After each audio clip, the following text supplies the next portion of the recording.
rotatividade de plexo genésico. Isso quer dizer o seguinte: quando a gestante completa 9 meses, esse plexo gira no sentido anti-horário. Essa rotatividade é normal. Essa criança vai ser expulsa do útero da mãe. Esse plexo, ele está, olha, de acordo com o parto que vai acontecer, seja ele cesáreo ou seja ele aqui parto normal. Só que, no primeiro mês de gestação, esse plexo não pode estar fazendo no sentido anti-horário, não. Quando o plexo está no sentido anti-horário, indica que essa criança não vai vingar. Ela vai ser abortada espontaneamente. A importância desse tratamento nosso é de evitar por ano mais de 15 abortos espontâneos, pelo diagnóstico que nós temos em mãos. Fazemos essa avaliação, jogamos o plexo para cá e jogamos para cá. Para cá ele está normal. Significa que ela vai ter 8 meses de gestação sem nenhum problema. Quando essa gestação está assim, olha, sentido anti-horário, eu já fico preocupado com qualquer acontecimento, com esse feto. Ele não vai resistir. Tudo isso aqui funciona na base da ciência. Ora, o movimento de rotação e translação da Terra e também da Lua influencia sobre a gestante. E como influencia? E como ela influencia? Por quê? Os eletromagnetismos da Lua, entenda, eles não são benéficos. São complicadíssimos. São irradiações jogadas na Terra. E se de repente essa criança, essa gestante tem 7 meses e esse plexo está no sentido anti-horário e recebe irradiação de uma lua cheia, complicou. Ele nasce prematuro, não tem para onde. Quem trabalha em sala de parto aqui sabe o que eu estou dizendo. Presta atenção em noite de lua cheia. O que é que acontece? Começa a chegar a gestante para tudo que é lado. Os antigos, eles tinham uma experiência científica popular. Porque eles diziam assim: Maria, olha, cuidado na lua cheia. Esse menino vem com a força da lua. Isso tem um fundo de verdade. E como tem um fundo de verdade? Porque vinha em noite de lua cheia? O plexo estava girando no sentido contrário. Ele não estava girando no sentido horário. Por ele não estar girando no sentido contrário, quando a irradiação lunar pegou nele, olha, imediatamente a dilatação uterina e nasceu o bebê prematuro. Dentro das nossas estatísticas, em noite de lua cheia, a maioria dos partos, eles são complicados. Quando não há uma dilatação, há uma contração. Principalmente se houver irradiação negativa no plexo genésico da gestante. Então, isso significa que essa contração não vai haver dilatação. Se não vai haver dilatação, olha para a lua e diz: você é a culpada, viu? Mas você também com a gestante estressada. O seu estresse contraiu, na hora do parto, toda a musculatura uterina. Essa contração e os impulsos eletromagnéticos negativos da lua dificultou a passagem. Ora, há 100 anos atrás, o número de mulheres que morriam em trabalho de parto era enorme. O grande problema disso tudo: ação lunar e reversão de plexo genésico, no sentido anti-horário. Não havia passagem, não havia mecanismo de você fazer uma cesárea 100 anos atrás. Não tinha como você fazer isso. As parteiras, que eram justamente missionárias de Deus, espíritos preparados no mundo espiritual para socorrer a mulher lá do sertão. E muitas parteiras, quando olhavam às 6 horas da noite, diziam: vai ter problema, é noite de lua cheia. E daqui a pouco começava olha, Maria vai ter menino, olha, Maria não tem passagem não. E ela, com habilidade, que ela não entendia o que era isso, muitas vezes ela fazia isso aqui e o plexo voltava ao normal. E ela conseguia. Muitas vezes ela fazia isso aqui, ó, a rotatividade de líquido amniótico aqui, e a criança tirava aquele laço que vocês dizem, olha, se a criança está laçada, já foi um suicida. Foi não. É a posição da mãe dormir.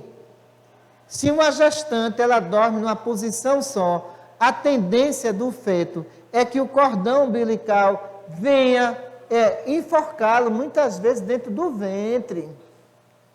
Qual é o conselho que a gente dá à gestante que está ali? Doutora, meu filho está laçado. Me dá um algodão aí. Aqui é tudo na hora, não está sendo filmado mesmo, então pronto, vamos embora. Não voltou não foi? Voltou já?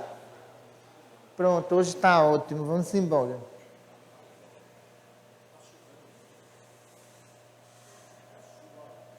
E a internet, tomara que não chova, é de vocês. Essa não dá não, de jeito nenhum. Tomara que não chova aí. Ainda bem que a daqui não chove. Se essa criança está laçada aqui, ó, o que é que vai ocorrer? Se ela está laçada aqui, se a mãe dormiu de lado, essa criança não muda de posição.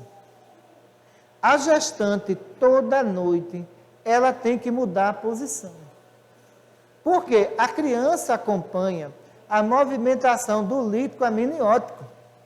Se ela dorme de lado só, ele vai ficar assim. E se esse cordãozinho fez isso aqui nele, o que é que ocorre aqui? A tendência é esse laçozinho ir apertando na medida que ele for crescendo. Por causa da posição. O que é que a gente diz às mães? Olha, toda noite muda de posição. A outra técnica que eu tenho aqui é a mesma técnica que as parteiras usavam lá no sertão. Então, se ele segue a movimentação do líquido amniótico e o cordãozinho umbilical está enforcando ele, olha o que nós fazemos aqui, ó. Fazemos isso aqui, ó. Na medida que fazemos isso, o líquido vai para um lado, vai para o outro. Então, a criança sente uma movimentação estranha. Imediatamente ela muda de posição e a gente consegue tirar a criança laçada. Isso não é um processo de reencarnação do suicida. Vamos deixar disso, pessoal. Você já pensou uma mãe recebeu a notícia dessa? Olha, teu filho vai nascer laçado porque foi um suicida. Isso não tem ligação nenhuma. É a posição do líquido amniótico e a posição que a mãe está dormindo. Quando ela não consegue, olha, a técnica é essa aqui, ó. Eu pego o algodão, essa sensibilidade aqui, ó, que eu estou fazendo isso, é como se a criança começasse a sentir a movimentação amniótica e ele toma a posição dele. Já conseguimos aqui diversas vezes fazer isso. E depois, na ultrassom, vem a novidade. Meu filho não está mais laçado de jeito nenhum. Não entendi.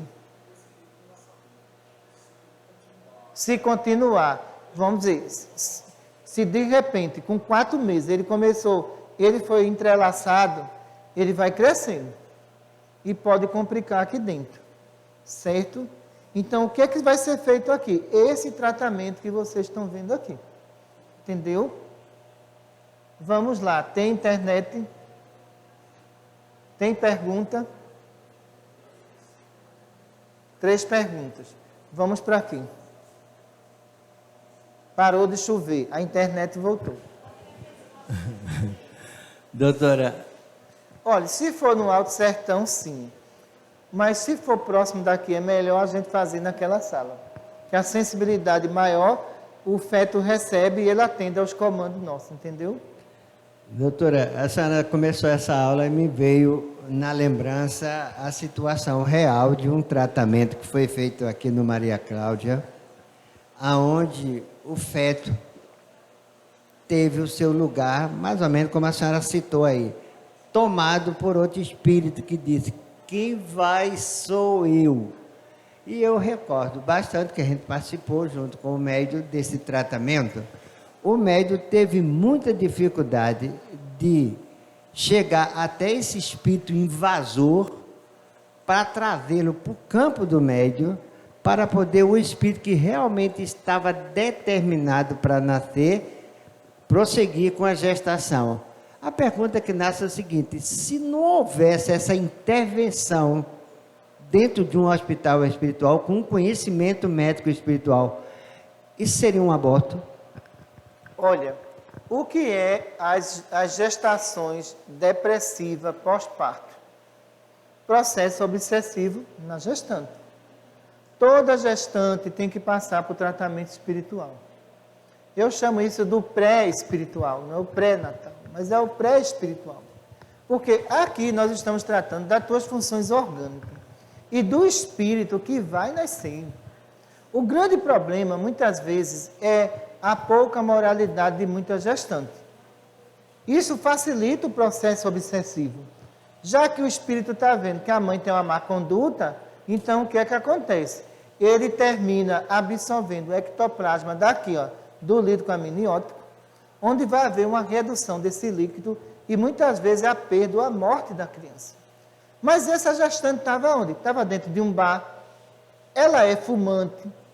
Então, esse espírito foi em busca de substância química, né, que está aqui dentro do líquido amniótico, que é o cigarro, que é a droga, que é tudo. E para ele fazer isso é a coisa mais fácil do mundo, olha. Só ele se ligar ao baço. Aqui é o esplênico. Se ligou ao esplênico, ele chega no baço. Chegou no baço, ele tem qualquer substância que ele desejar. Se essas mães, ela acorda, lê evangelho, faz prece, gestação a 100%, ótima, não vai ter nenhum problema. Mas se não faz nada disso, o que acontece muitas vezes na depressão pós-parto? Ela quer esganar a criança. Pelo processo grave de hipnose obsessiva, onde aquele espírito quer comprometer ela com o crime praticado. Olha, isso pode ser evitado se você acordar e fazer uma prece, se você ler uma Bíblia. Mas o que acontece com muita mulher? Está grávida, com ciúme do marido, eu vou atrás de você, viu? Eu quero ver você sair sozinho. Aí essa criatura vai para o pior lugar, aquela mulher vai atrás. Ô criatura, acaba com o teu ciúme, pelo amor de Deus. Cuida dessa criança, depois tu resolve a tua vida. E tem muitos que não estão nem aí. Para onde ele for, eu vou. Aí essa criança morre, culpa ela e ele. Porque você é autora da vida. Se aquela pessoa faz isso com você, ora, se controla. Vamos cuidar. Muitas vezes, mulheres que chegam em sala periférica, ela chega, olha, que meu marido está fazendo isso ou aquilo. Ah, vamos cuidar de quem está aqui, embora. Aí depois tu resolve se tu quer ele ou não. Mas quem está aqui é prioridade. Você tem que dar todo amor, todo carinho. Tem mãe tão traumatizada que ela traumatiza o feto. A criança já nasce com um problema que não tinha no mundo espiritual. Pela insegurança da mãe, pela irritabilidade dela, olha só, pela promiscuidade dela. Muitos espíritos em processo reencarnatório, quando ele não tinha vício, se viciou. E quem foi a autora do vício? A própria mãe, que na gestação tomou cerveja, cachaça, fumou e ele absorvendo tudo. Depois, quando está com 18 anos ou 15 anos, é um adolescente problemático, aí a mãe fala, eu não sei a quem ele puxou, foi a você. Ali está todas as suas origens gestacional de 9 meses, e você não pode negar não. Nos espíritos que a gente observa que as mães são equilibradas energeticamente, essas crianças não têm uma gripe. E nas mães desequilibradas, toda semana é pediatra, toda semana é pediatra. Ora, ela já gerou um filho doente, produzido pela mente dela. Todas as doenças ectoplasmáticas passou por DNA da criança. Ela tem responsabilidade com isso sim, entendeu? Boa noite, doutora. Boa noite.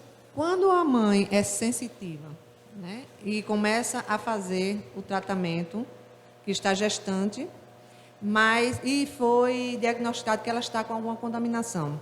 De repente, ela para o tratamento. Qual é o perigo que pode ocorrer com a criança? Ora, vê só, isso aqui, nós aplicamos ectoplasma durante 9 meses. Mães que têm edemas de membros inferiores, é alto risco para trombose. A gente sabe disso. E o que é que eu digo? Olha, não para teu tratamento. Olha como é que estão as tuas pernas. Isso vai complicar na sala de parto. E tem mãe que ela não está nem aí. Ela foge da responsabilidade. Ela não quer assumir um tratamento espiritual que é no domingo. E no domingo é dia de diversão. Elas não querem vir e de repente a gente tem a triste notícia. Olha, tal gestante complicou. Parto normal. Teve a hemorragia. Está na UTI. Se essa paciente for minha, ela tem todos os elementos ectoplasmáticos que eu apliquei nela. Se ela vai para a UTI, o que eu preciso aqui, ó, é chegar aqui na glândula do timo dela e ativar tudo que eu coloquei nela durante 9 meses, que vai começando a reagir. Eu vou funcionar aqui como um transformador para ativar os ectoplasmas que eu deixei na corrente sanguínea dela. E se ela desiste do tratamento, com o tempo, esses ectoplasmas deixam de existir. Se há qualquer problema com ela e eu vou fazer um socorro na UTI, pode ser que não dê tempo e ela desencarne, entendeu? Boa noite, doutora. Boa noite. Eu queria que a senhora esclarecesse melhor essa questão do hemisfério direito e esquerdo na contaminação da memória do feto. Vamos lá. O que é uma gestante? É uma supermédio que está recebendo quem? Um espírito que vai reencarnar. Só que essa supermédio gestante, ela recebe esse espírito 24 horas por dia, não é isso? Torna ela altamente sensível. Qualquer problema emocional, o feto não responde? Na hora. Agressividade, ele tenta se defender. Depressão, ele se encolhe lá, olha. Os movimentos deles diminuem completamente essa atividade. Entendeu? Na projeção que é feita aqui, olha, significa que o estado psicológico da mãe não é sadio. Se fosse, não havia ação sobre ela. Está havendo uma ação, por quê? Porque ela armazenou informação negativa. Aquele espírito que persegue a mãe, ele vai pulsionar isso para chegar a informação aqui. Essa memória dela é a memória dele. Essa memória dele é a memória dela. Olha só. Isso é um conjunto de troca e de informação de mãe e de filho. Se o espírito está angustiado, a mãe fica. Se a mãe está angustiada, ele sente a reação imediata. Ele se sente seguro, ele sabe que aquelas vibrações estão contaminando todos os seus neurônios cerebrais. Ele sabe que a sua atividade mental, ela não está sendo desenvolvida normalmente. O estado emocional da mãe está prejudicando todo o sistema nervoso central que está sendo formado. Aí que está o perigo emocional de muita gestante. Entendeu?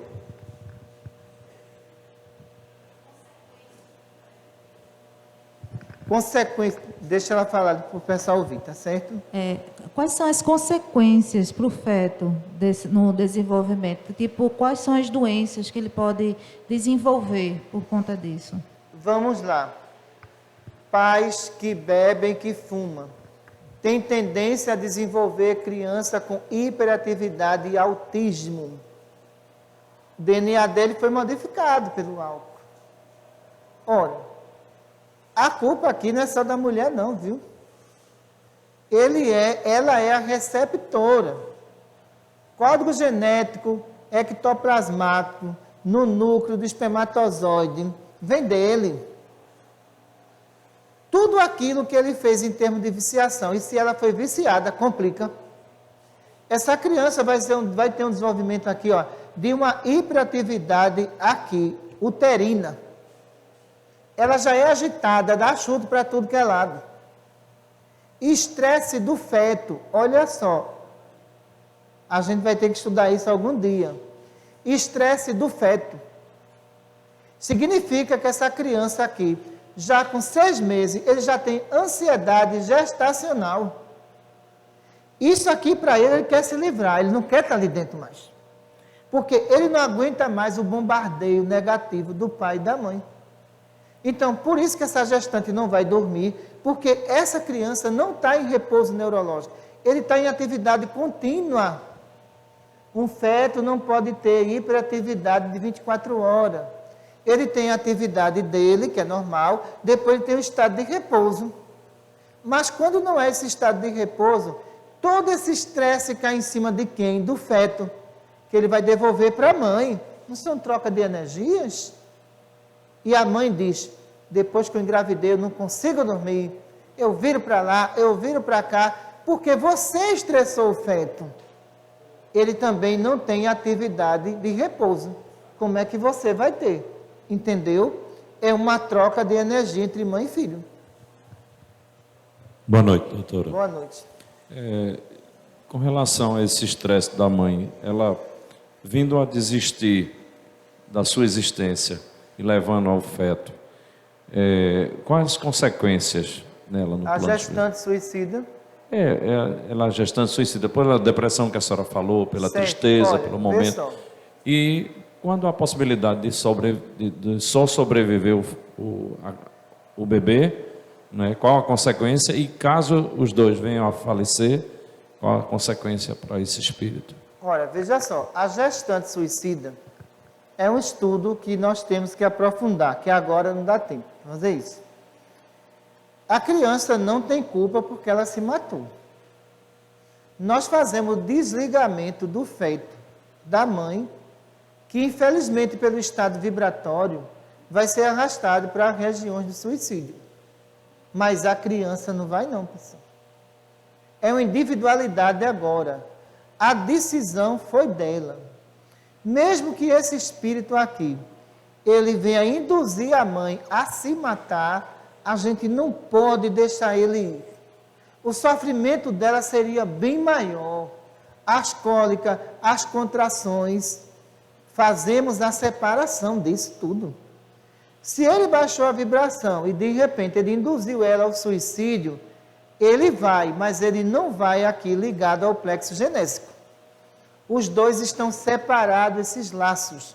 Não é permitido de nenhuma forma. Porque para ela já seria um sofrimento muito grande. Agora, se porventura ela se matou, a responsabilidade é dela. Aqui fazemos desligamento da criança do plexo genésico. Quem vai é ela, mas o espírito fica. Entenderam a nossa colocação? Ou suicídio. Homicídio ou suicídio. Está onde o microfone? Camila, diga. Oi, eu queria saber sobre os bebês anencéfalos. Se isso é a culpa da mãe ou é culpa do próprio espírito que vai reencarnar. Certo, vê só, Camila. Existe uma lei para matar essas crianças. Isso é um aborto provocado. Não pode. Nem deve. Ora, só porque a criança, pessoal, ela veio cumprir uma missão na área gestacional para a recomposição craniana dela, só porque ela tem essa deficiência, ela tem que morrer? E eu não entendo a lei de vocês, não. Cria lei para defender deficiente e mata quem é deficiente no ventre da mãe. Que contradição é essa? Ora, a criança com hidrocefalia, ela deve ser abortada? De jeito nenhum. Não deve. Porque ela tem uma má formação? Não deve. Olha, o corpo está aqui com má formação. E o espírito está aqui assistindo todo o teu comportamento de rejeição. Se você dá continuidade a essa gestação, porque tem uma má formação, e a mãe não está correndo risco de vida, olha só, ela não está correndo risco de vida. Então, isso significa que tem que ser levado até os 9 meses. Ora, se essa mãe estiver correndo risco de vida, o espírito vai entender, vão ter que me sacrificar, mas a vez é minha, eu vou voltar por ela.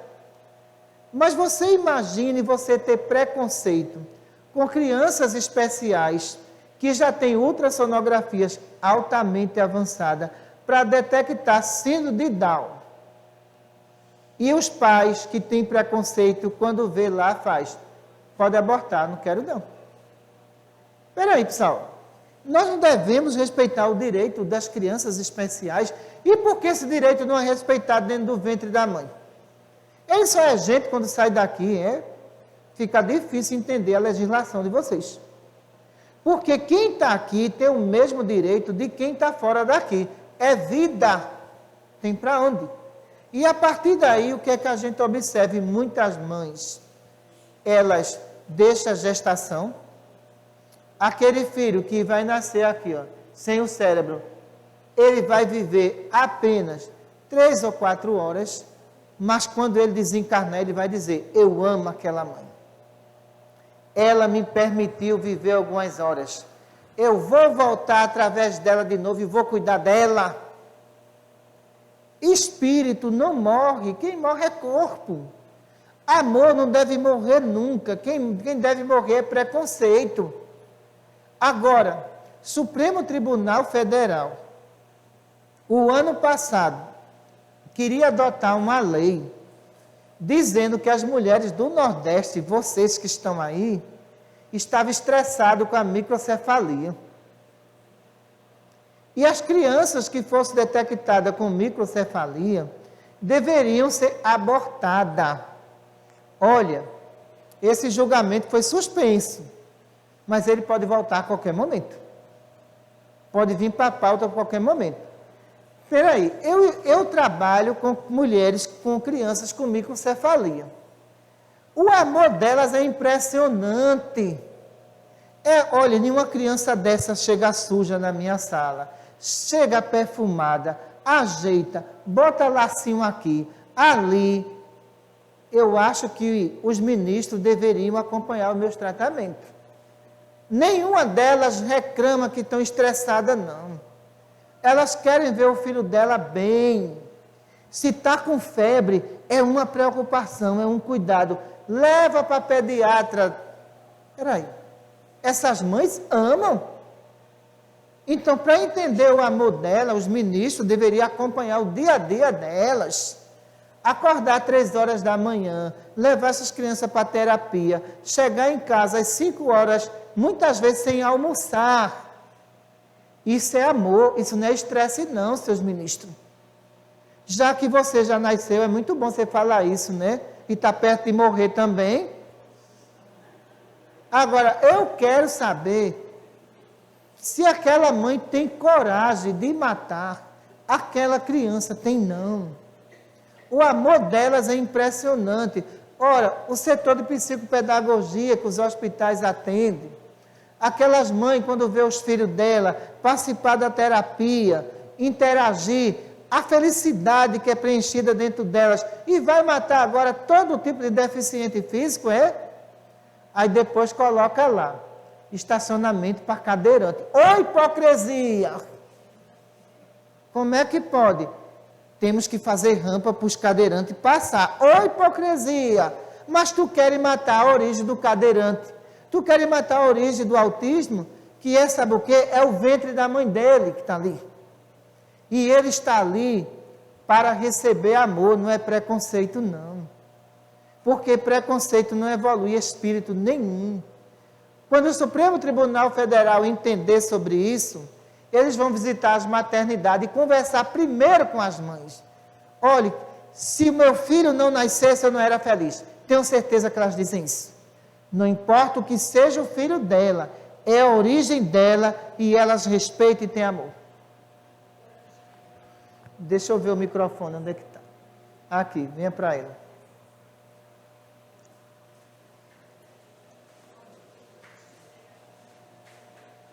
Boa noite, doutora Boa Cristina. noite. Eu, na minha infância, eu sempre vi uma vizinha minha que ela teve 2 filhos perfeitos, né? A gravidez saudável e tudo, mas ela tinha um filho, o terceiro nasceu com uma anomalia que eu não sei o nome, aí eu gostaria de saber, era que o pessoal chamava de cabeça grande. Por quê? Hidrocefalia. É a hidrocefalia. Vamos lá. Olha, vê só. O espírito atormentado com a sua própria consciência de males praticados em vidas passadas, ele vai ter uma alteraçãozinha craniana. Sentimento de culpa, trazido de existências passadas. O que é que vai acontecer aqui? Ó? Uma elasticidade craniana, que é a hidrocefalia. Então, ora, aquela mãe tem ligação com ele? Claro que tem ligação com ele. Quantas mães não compartilham de absurdo com filhos e dizem que eles estão certos? E ela sabe que ele está errado.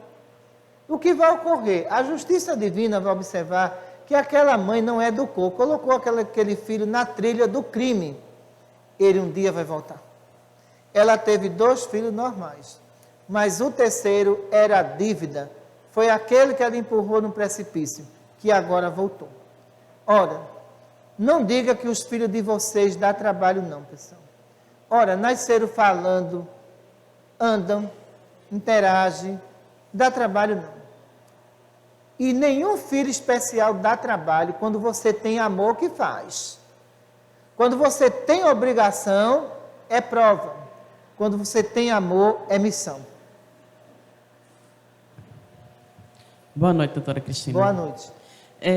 O que acontece com os espíritos quando a mãe, elas são negligenciadas durante o parto e a criança vem a falecer? No caso, descaso do Estado? Sim. Certo, vamos lá. Quem trabalha na área de saúde, primeiro que você tem que ter vocação para cuidar de doente.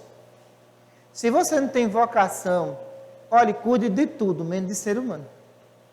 Porque os absurdos que nós observamos em sala de parto, pelo pessoal da saúde, é lamentável.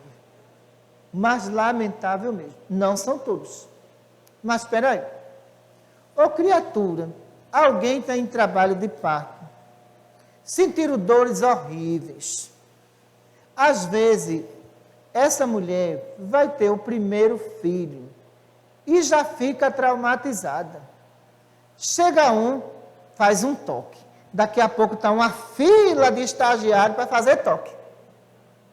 Quem é que aguenta um negócio desse? Pega uma boneca e vai fazer toque nela, criatura. Ali é um ser humano. Aí, doutor, como é essa dilatação? Deixa eu ver. Essa mulher está traumatizada. Como é que ela vai ter dilatação? E a questão da vergonha dela? Do corpo dela que está sendo tocado. Aí faz, está demorando muito, a minha vez, espera aí, vai logo, vem sair. E essa mulher ouvindo tudo em hospital. Aí fala em parto humanizado. Cadê? Parto humanizado. Daqui a pouco chega um mal-humorado que vai pegar no plantão, fala, tu deixa de ser mole e bota esse menino para fora, diz. É assim ou não é? É assim que funciona. Entendeu? Aí diz, não tem dilatação, não pode. Olha, peraí, eu vou forçar esse parto. Tu está demorando demais, criatura. Peraí, pessoal, isso é uma criança, não é uma geleia, não. Isso é um absurdo que eu assisto em sala de partos. Aquela mulher saiu humilhada dali. Quando a criança nasce, eu acho um absurdo. Isso aqui é um ser humano. Eu estou colocando ela aqui porque ela é uma boneca, viu? Mas, pessoal, pelo amor de Deus, tu pegar uma criança e botar nos pés da mãe e botar numa maca. Ele estava aqui, agora está nos pés fazendo o quê? Que parto humanizado é esse, seus governantes? Lugar de criança é aqui, ó. Não é ali, não. E coloca a criança, enrola e faz. Leva! Que coisa bonita, hein? Um ser humano fazendo isso com ele. Vai fazer isso com um filhote de uma leoa para tu ver? Se ela não te devora na hora? É instinto materno. Essa mãe, esse ser que chegou ao mundo agora, entenda a senhora, ele já está recebendo todo o desprezo, olha. Pronto. Quando vai colocar essa mãe para dar de mamar, é uma agonia. Não existe preparo psicológico, dizer, olha, vem cá, vamos fazer higiene, fazer isso. Olha, se ele não pegar, não tem nenhum problema. Você é mãe de primeira viagem. Bora, mãe, o menino está com fome, hein? Não pode, né, mãe? Eita, parto humanizado, hein? Será que essa mulher, ela vai querer ter outro filho? Vai não. Porque não houve parto humanizado nenhum. Houve pressão psicológica. Os mesmos profissionais que estão lá no Estado, que não são todos, vão para a rede particular. Boa noite, madame. Se sentir dor, me chame, viu? Tá certo? Estou aqui para lhe servir. Olha, tem uma campainha aqui perto da cama. Qualquer coisa a senhora toca. Aí eu venho lhe atender. Ora, tu é humano mesmo, criatura? Porque se você fosse, não ia haver classe, ia haver, sabe o quê? Necessidade humana. Quando você vê classe e esquece a necessidade humana, deixe de ser profissional de saúde, não queira mais não. Desista. Porque você não está sendo humano. Você está fazendo aquilo ali porque aquela é uma pobre que chegou na maternidade pública. Mas quando você foi para o seu plantão de particular, olhe, eu só vou pegar sua veia uma vez. Não se preocupa. Aí chega lá, pronto, peguei. Quando é no hospital público, olha só o que vão fazer. Isso é um absurdo. Procurando veia. Tu é ruim de veia, hein? Como tu é ruim de veia? Bate de novo. Eu nunca vi profissional de saúde fazer isso, não. De jeito nenhum. Então, você vai procurar o calibre da veia melhor para pegar. Aí olha para a mãe e faz, agora aqui não deu jeito não, vou para a mão. Pelo amor de Deus. Coloca o soro na mão. E deu certo não. Olha o edema que ficou. Vamos para o pé agora? E por que a outra rica tu furasse uma vez só? E aquela que não tem apoio nenhum, tu está fazendo dela uma tábua de pirulito. Está errado, pessoal. Você é um ser humano, tem que tratar o outro como ser humano. Venha para cá para ninguém falar de mim na internet. Vamos lá.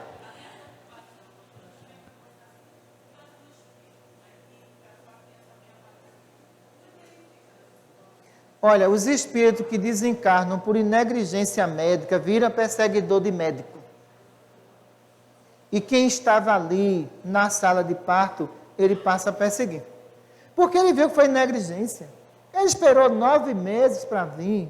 E na hora que ele vem, pessoal, fica lá uma gestante 3 horas, 4 horas. Ah, não houve dilatação. Vamos aplicar medicação para ver a dilatação. Ah, não houve não. Vamos forçar.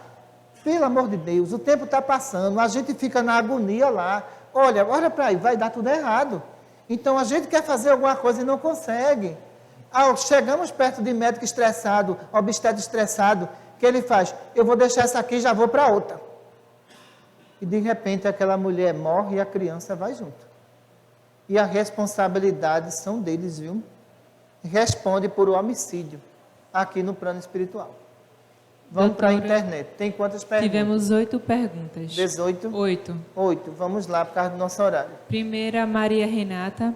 Doutora, quando no período de gestação a mãe começa a sentir dor, sempre em uma hora específica, dos 7 aos 9 meses, pode ser recusa do espírito para nascer? Não. Isso é chamado de colagem periférica intrauterina. É isso aqui, ó. Essa criança aqui, na parte perispiritual, o perispírito dela e a elasticidade que aconteceu, ele fica coladinho. Quando ele fica colado, ele não tem uma rotatividade, não. Ele força só aquela musculatura abdominal. Ela sente dores. Está entendendo? Por quê? A pressão dele todinha no útero. Isso pode ocorrer do 6º mês até o 9. São técnicas utilizadas pela obstetrícia espiritual para evitar o aborto espontâneo dele. Ele está aqui coladinho para não descer, só na hora. Maria Augusta. Doutora, quais as consequências quando a gestante faz o aborto por ignorância ou por falta de conhecimento? Olha, Deus mede a gravidade pelo conhecimento. Uma médica praticar aborto, como eu já vi, como é que pode? A responsabilidade dela é o dobro de uma agricultora. A justiça divina vai ver que aquela agricultora, ela praticou o ato, certo? Mas a gravidade existe, mas a outra é muito mais grave. Porque ela tinha conhecimento que não podia fazer isso de jeito nenhum. Quantas e quantas enfermeiras, técnicas de enfermagem, olha, obstetra e médicos estão no umbral. Clínica de abortos. E esses espíritos agarrados neles, dizendo, por que você me matou? Você é um mercenário. Você imagina isso 24 horas no teu ouvido, nessas regiões, onde muitas vezes eles tentam sair e eles agarram de novo. Você me matou por quê? A culpa foi sua. A minha mãe era ignorante, mas você não. Você é responsável. Esses espíritos são vingativos. Muitas vezes, em regiões inferiores, ameaçam esses médicos. Olha, você deixou um filho lá, não foi? Ele tem 32 anos. Te prepara, a gente vai acabar com a vida do seu filho. E muitas vezes desce e acaba com a família inteira. Envolvimento em abortos provocados. Juarez Pérez. Doutora, por que nascem as crianças univitelinas? Não entendi. Por que nascem as crianças univitelinas? As gêmeas, né? Coladas, sianeses. Porque nascem gêmeos, né? Porque univitelinos são gêmeos, gênios univitelinos. Eles podem ser bivitelinos ou univitelinos. Ah, mas espera aí, vê só. Existem gêmeos para vocês no corpo físico. A formação perispiritual é totalmente diferenciada. Entenda só. Quando eu coloco dois gêmeos deitados aqui, olha, idênticos, o que é que vai ocorrer aqui? Idêntico fisicamente. Psicologicamente, reações de expressão visual totalmente diferentes. A gente nota em um agressividade e outro passividade. Totalmente passivo. A gente nota a musculatura de um desenvolvida e do outro não. Então, para vocês, que coisinha bonita, idêntica, não, viu? Se prepare porque ele vai crescer. Esses espíritos que vêm na reencarnação como gêmeos, são rivais um do outro, muitas vezes. Quando há aí, olha, a questão do progresso espiritual dos dois, são gêmeos que vieram trabalhar para o progresso da humanidade. Por que reencarnam como gêmeos? E são verdadeiros rivais. Para um respeitar a imagem do outro. Para se identificar e dizer, olha, não faz nada comigo não, porque eu sou teu irmão. Eu tenho gêmeos que eu estou tratando, alguns deles é muito complicado. Uns são passivos e os outros são agressivos. Essa agressividade já começou aqui, ó, no ventre. Quando esses espíritos vêm visitar a mãe, os dois vêm juntos. O que é que acontece aqui? A rivalidade já começa aqui. Porque um tem evolução e o outro não tem. O que não tem evolução, ele diz logo, olha, vai para lá, porque quem vai abastecer meu corpo sou eu. Está entendendo? E eu não vou sair daqui agora, não. Já começou a rivalidade, mas são tão bonitinhos, né? Aí o outro fica esperando com a maior paciência. Aí daqui a pouco o outro faz. Pega o resto aí. A rivalidade já existe entre eles. Dentro do processo de nascimento, observa quando coloca no peito. Aquele que era egoísta faz isso. Ó. O outro que não era, lentamente ele faz sucção. Calmamente. O que era egoísta, ele quer secar o peito da mãe, não está nem aí para o outro. Ali já é para educar. Olha, peraí, tu começa demais, vem cá, fica aqui. Agora é a vez do teu irmão. Tu já começa a botar ordem na hora do peito, tá ouvindo? Porque senão bagunça, pessoal. E as mães não percebem esses detalhes da educação do espírito que está na memória dele ali infantil e deixa essas coisas acontecer. Aí daqui a pouco a briga é por causa de quê? Da mamadeira. O que é egoísta toma dele, e chega na do outro e faz, me dá, essa é minha. Faltou educação neonatal. Mas urgente, entendeu?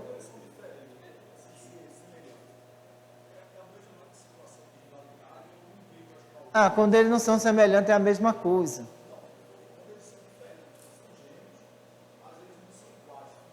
Não há diferença nenhuma. Os corpos físicos são iguais. Personalidade e perispírito não. Não são.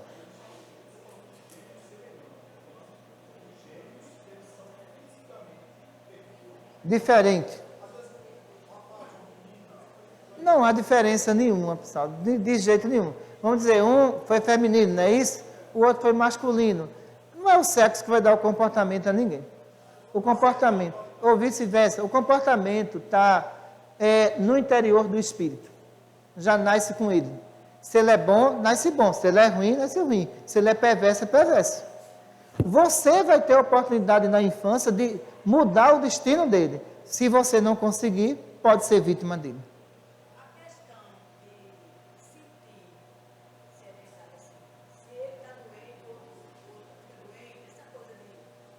Certo, vamos lá. Quando isso acontece, existe a igualdade de evolução.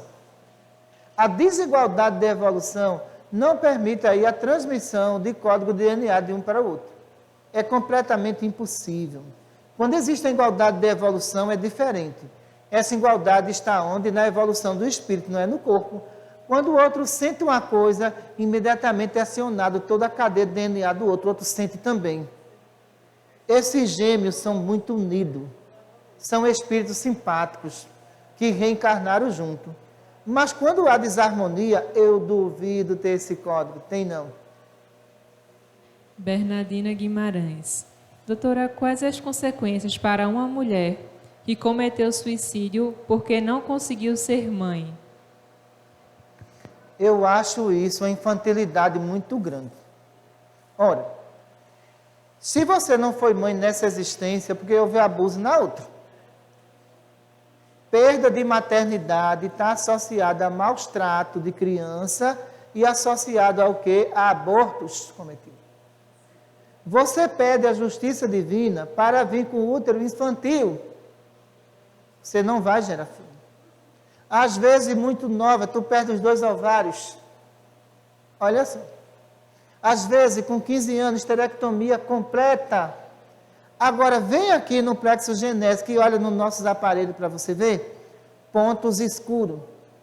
Cada ponto escuro daquele foi abortos cometidos.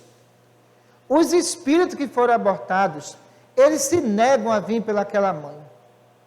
E muitas vezes até ameaça. Se eu for, vou matar ela, viu? Porque ela me matou. A justiça divina, para dar continuidade à existência dela, impede a gestação. Útero infantil, acontece muitas vezes isso.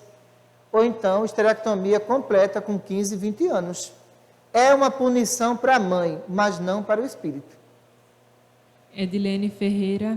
Doutora, por que algumas gestantes sentem enjoo durante a gestação e outras não? Podem ser influência? Olha, os enjoos estão associados ao quê? Gestantes que são médios. Ela vai ter aqui a absorção no timo. Se ela está no lugar que tem bebida, enjoo, diarreia e tontura. Vai absorver por aqui. No outro aspecto, o que é que nós vamos ver aí? Se esse espírito não tem uma grande evolução, ela vai comer telha, tijolo. Porque ele vai induzi-la a isso. E ela vai chamar isso de desejo. Por que ele não botou o desejo de ler o Evangelho? De fazer a prece? E está induzindo você a comer tijolos? Comer telha, areia? Entendeu? Comer barro? Olha, já mostra a qualidade do espírito. Você acha que quando Maria Santíssima está grávida, Jesus mandou ela comer barro? Espírito celeste é outra classe. Mas quando se trata de espíritos, que a gente observa aqui, brincalhões, numa faixa vibratória muito baixa, ele chega aqui para a mãe dele, ó, no plexo laríngeo, e começa a induzi-la a comer areia. ela sente a vontade que é pulsionada pelo pensamento dele. Quando ela come areia, ou barro, ou tijolo, ela faz, matei meu desejo. Ele não vai morrer. Eu disciplinava ele se eu fosse a mãe dele. Eu não vou comer barro e pronto. Mas você vai levar agora uma lição de evangelho? Prece, Pai Nosso. Olha, eu vou passar o dia inteiro fazendo prece, mas eu não vou comer tijolo? E as mães começam a ceder os propósitos dos filhos já na gestação. Eu estou com desejo de comer uma pizza. Isso é coisa cara, pelo amor de Deus. Meu marido, por favor, compre um bacalhau. Senão ele vai nascer com cara de bacalhau, viu? Duvido ele nascer com cara de bacalhau. Ele não é besta, nascer com cara de bacalhau. Isso é processo de indução de memória, projeção de memória. E que a gestante recebe. Daqui a pouco aquele pobre do marido sai de madrugada atrás de bacalhau. Aí chega lá, tá aqui meu amor, bacalhau. Se educa também, não faz as vontades dela não. Como é que essa criança vai ser educada? Se as vontades dela já foi feita agora. E diz, olha, vovó disse que não comeu bacalhau e ela perdeu o bebê. Olha, pessoal, nenhum espírito, ele vai se perder numa existência por causa do desejo, não. Isso é projeção obsessiva na gestante. Ela começa a receber as informações e começa a fazer toda a vontade dessa criança. Essa criança vai estar com 1 ano de idade, ela continua fazendo as vontades. Quando completar 20, é o incontrolável. Tem mais jeito não. Inês Gonçalo. Doutora, porque algumas mães falam que escutam o bebê chorando dentro da barriga? Como o bebê vai chorar aqui dentro? Ele está sobre um litro amniótico. Não há passagem de som. Mas, espíritos brincalhões, eu estou cansada de ver. Chega perto da mãe e faz, correm, e vai embora. A mãe pega na barriga e faz, e ele chorou, e ele morrendo de risada. Está bom, não está? Tu está fazendo, né? Como é que tu faz um negócio desse? Eu vou fazer de novo. Você não vai fazer não, você não pode fazer isso. E aquela mãe chama o marido, e às vezes ela é médio, claro e audiente, só quem escuta é ela, mas ninguém. E chega lá e faz, coé, pronto. Ela faz, você ouviu? O marido faz, tu tá ficando doida, mulher? Eu ouvi nada aqui. Ela escutou assim, mas não veio do ventre dela, veio do campo magnético. Doutora, a senhora já respondeu essa pergunta, mas Solange Maria pergunta, doutora, como é preparada a reencarnação de gêmeos de sexo oposto? Eles têm a mesma missão? São espíritos que podem ser simpáticos, certo? Se são simpáticos, ora, vocês vão ver costumes iguais, convivência no mundo espiritual. Mas muitas vezes um gêmeo pode estar no umbral e a outra pode estar numa colônia. E agora? É muito diferente. No processo gestacional, quem vai dar sustentabilidade àquele que estava no umbral é aquela que estava na colônia. E olha que ela não vai nascer com complicações não, viu? Quem vai nascer é ele com complicações. Ela tem energia de sobra para sustentar aqui durante 9 meses. Mas ele que estava no umbral, as energias dele é incompatível para prejudicar ela. E quando reencarna, o que é que acontece? Ela nasceu com a saúde perfeita e ele nasceu com deficiência física. Não estava lá o mesmo DNA porque deu errado. Deu errado porque a região que ele estava não favorecia ele. A última pergunta, que a senhora também já respondeu, Paulo de Oliveira. Doutora, mesmo que a gestante não tenha vícios, mas ela conviva no meio dessas práticas, o bebê pode sofrer influência? O fluido tem poder de penetrabilidade. Eu vou dizer que você vai para a chuva e não se molhar, é impossível. Você vai ter que ter um guarda-chuva para não se molhar. Então, muita gestante alega isso em sala periférica. O que é que elas dizem? Mas, doutora, olha, eu não bebo. mas meu marido bebe e eu vou atrás dele. É a mesma coisa. É a mesma coisa que você está bebendo. Tu vai para um campo magnético com índice de alcoolismo altíssimo. O plexo aqui, ó, do timo, absorve todos os fluidos alcoólicos e joga para o baço da criança. Essa criança vai nascer com complicações imunológicas seríssimas e não querem me ouvir. Abandonam o tratamento e depois, quando a criança nasce, complicações. Icterícia, olha as complicações que tem aí. A criança, ela rejeita o leite materno pela grande quantidade de fluido alcoólico que existe nesse leite. Ela sente o leite amargo, aí rejeita através de refluxo gástrico, não aceita. A criança fica nervosa quando vai para o colo da mãe. Ela tenta sair, sabe por quê? Ela está levando um choquezinho, que foi a substância alcoólica que se espalhou pelo corpo da mãe. A criança fica irritada e essa gestante perde a paciência. Mas a culpa foi dela, viu? Muita paz para todos. Obrigado a vocês. Vamos fazer a prece de encerramento para liberar seu Vandir para a lanchonete, que o negócio está sério, viu? Quando eu sair daqui, ele já vai correndo. O que foi, seu Nails? Que hora ele comeu? 12 horas. E 12 horas para cá já vai em 20 copos d'água. Não tá bom, não? Tá bom demais. Tá bem nutrido. Mestre amado Jesus, agradecemos a Ti, a Maria Santíssima, por tudo que nós recebemos. Em Teu nome damos por encerrados os nossos trabalhos. Muita paz para todos.